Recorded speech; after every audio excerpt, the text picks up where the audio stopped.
Hi, my name's Alice. I'm the producer for Aurora and Ember, and today I'm going to be talking to you about our new single, Golden King. I'm going to split this video into 3 sections. The first section is going to be about music theory, the second one we're going to discuss the arrangement, and then the final section we're going to talk about the music production that's gone into the song. So I hope you enjoy.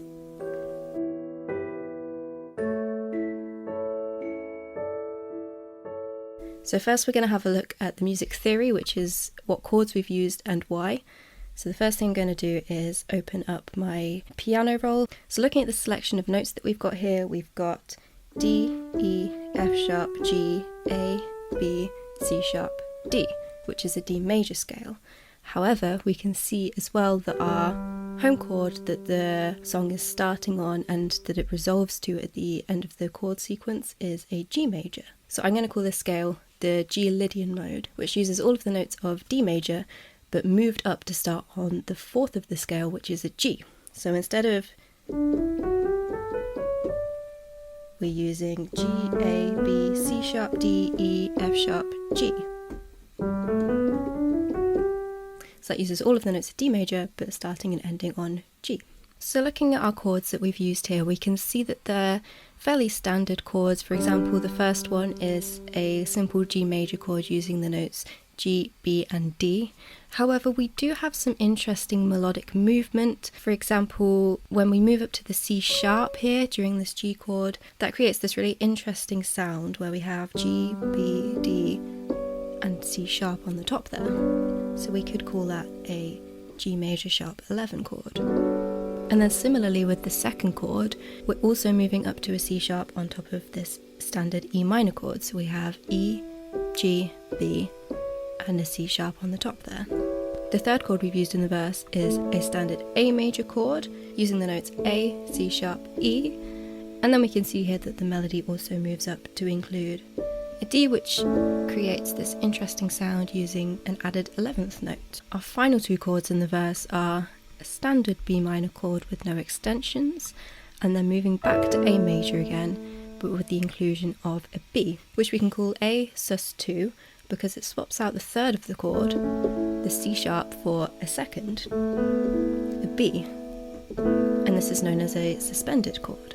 Then moving on from the verse, we have our pre-chorus, and we are moving on from these chords with the melodic movement to some simple held chords.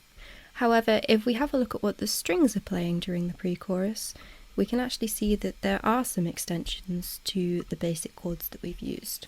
So for example, if I select the notes that we've got here in our strings section, we can see that we've got all the standard notes of a B minor chord, B, D and F sharp, but on the top our first violins are playing in A, which is the minor 7th of the chord, and it's used to add a little bit of tension into this section. Then what we're doing with the second chord, which is F sharp minor, is we're resolving this tension by having the A and the F sharp on the top continue into that chord. And then these notes get recontextualized from the 5th and the major 7th of B minor into the 1st and the 3rd of F sharp minor.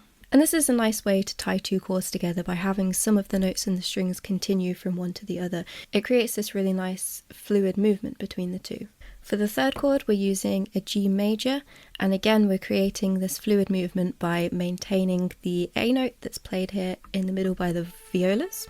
And as well as that, we're also introducing a C sharp on the top in the first violins and returning to that sharp 11 sound that we heard in the beginning of the song. The final chord in the sequence here is an A major chord, and we can see that this C sharp on the top is getting resolved from a sharp 11, which sounds a bit tense on top of the G chord, into the major 3rd of A major, which is a very consonant and warm sound. So this idea of tension and release that we've got going on during the pre-chorus, with chord extensions becoming recontextualized as major thirds, is really nice because it ties into the lyrics, which are discussing looking on the bright side of a bad situation and the conflict between the suffering that the main character in the book is enduring, alongside her attitude of attempting to look on the bright side, and having these 2 contrasting elements of the real world and her denial and attempts at recontextualizing the hurt she's feeling into something positive. The final part I'd like to talk about in terms of the music theory is the chorus, so I'm going to open up my piano again and we can see what chords we've used for this section. So we can immediately see that we're using much simpler wider chords here that are missing out the third in most instances. So for example, the first chord that we're using here is a G major without the B, which is the major third. So we're simply just using G, D and G with no added extensions, and we're omitting that major third, the B. And the idea here is to contrast the complexity of the verse in the pre-chorus, which really explore the character's inner feelings and method of coping with her suffering. And instead here, we're just stripping everything back to the simple question of, will I survive? And similarly, we're stripping the arrangement and the harmony back to reflect that.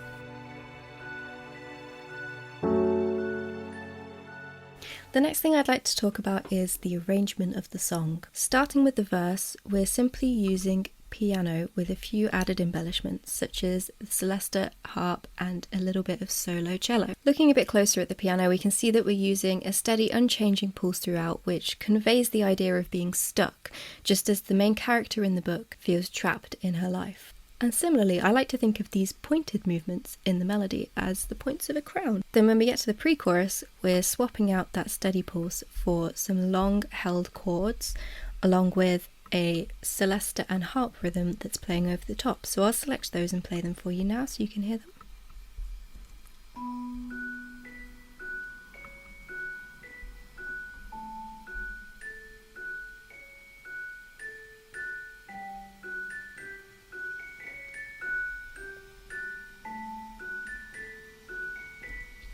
And I like to think that this ties in with the idea of the main character in the book thinking of her pain and suffering as a lullaby in a desperate attempt to find the bright side of her situation by giving the music this music box-esque feel.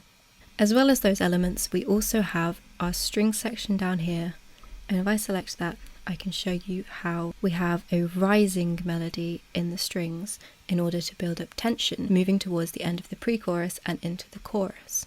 And the idea of this rising tension is to convey a sense of the main character being slowly swept under despite her attempts to look at the bright side. However, once we reach the chorus, these rising strings fall away and we're left with a much simpler arrangement. If I scroll down, we can see that during the chorus we've used lots of extra vocal doubles to place more emphasis on the main line in the vocals. The music here is intended to sound much freer than the steady rhythms and blocky chords used before, and that's done by using broken chords. So instead of this rigid blocky sound used on the piano,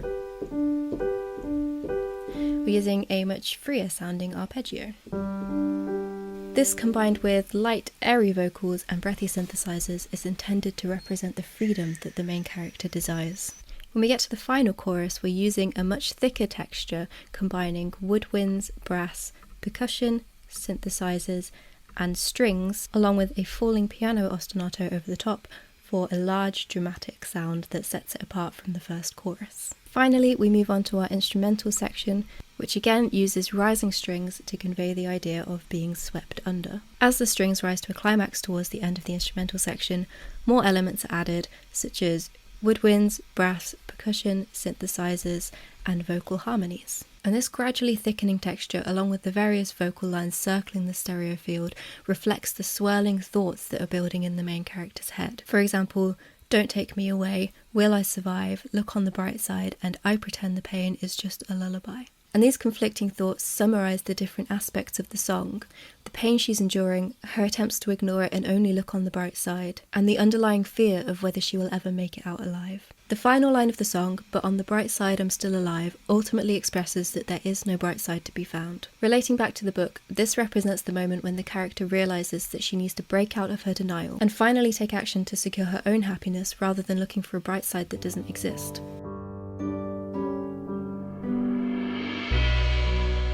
Now the final section to talk about is the production that's been done on the song. So starting with the verse, that's been kept relatively simple with just vocal doubles panned into the left and right ear to thicken the main vocal slightly, and a small amount of delay for a more atmospheric sound. Throughout the song, an additional breathy sounding vocal has been used for a warmer, airier sound, which sounds like this. And certain words from the melody have been picked out and treated with extra reverb, which sounds like this.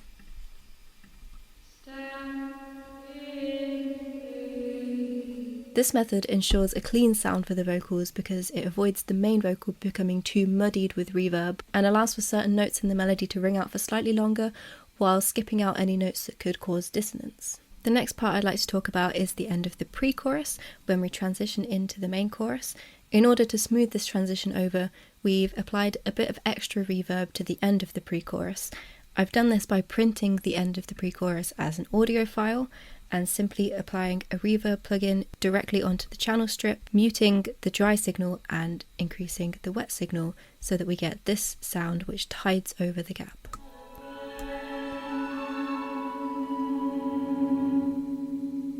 As we talked about before, extra vocal doubles were used during the chorus in order to thicken that sound, so I can play you what these sound like on their own.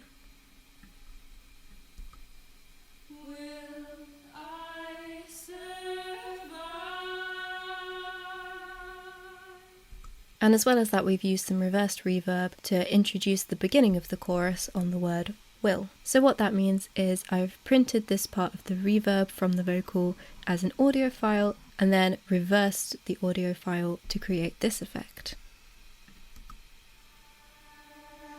Will I? Now there's not much going on here in the second verse, so I'm going to skip to the final chorus, which uses a much bigger, more cinematic sound. For example, we're using some orchestral percussion here, which sounds like this.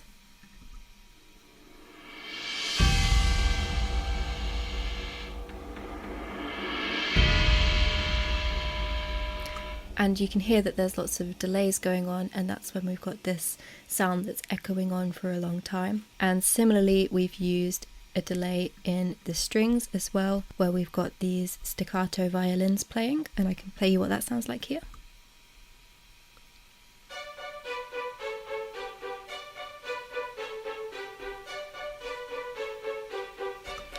And what that's doing is adding to the drama of our final chorus and also filling out the space by having the sounds decay gradually over time. And in order to maintain this big dramatic sound in the final chorus, I've simply used the vocal line on the bright side in order to fill out some of the gaps in the vocals. And by applying production effects such as a bandpass filter, a long reverb, and by utilising panning, we can ensure that this vocal doesn't conflict with the main vocal and stays in the background. So I can play you what this sounds like on its own.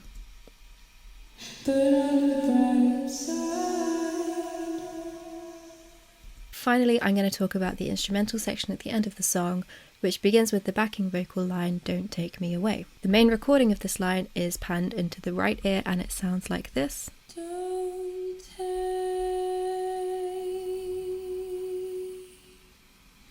me away. And then what I've done is I've copied that vocal over and I've used Logic's flex pitch to manipulate the melody line and create a harmony. And together they sound like this. Me away. Following on from this, important lines from the song have been extracted, such as "Will I Survive" and "On the Bright Side," and panning and effects have been utilised to create the sensation of these lines swirling from ear to ear. If we look a bit closer at this line, "Will I Survive," we can see that volume automation has been used to bring it in and then out again, as well as EQ automation, which is bringing the line in and out of a low pass filter. So if I open up our EQ, I can show you what's happening with this line.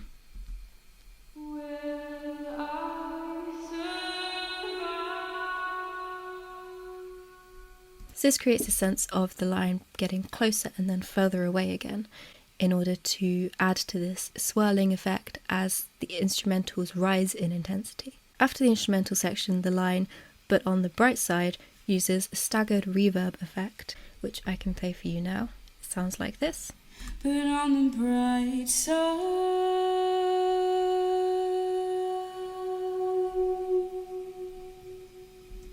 So we can hear that long reverb fading in as the main vocal dies away, and it creates this sort of warm, dreamy sound for the end of the song. However, the final line, "I'm Still Alive," doesn't use this reverb effect, and that ties in with the idea of breaking away from denial and breaking away from the warm dreaminess in order to face reality. Then finally, the song ends with a subtle intake of breath and an unresolved chord to represent the idea that the character's story is not over yet.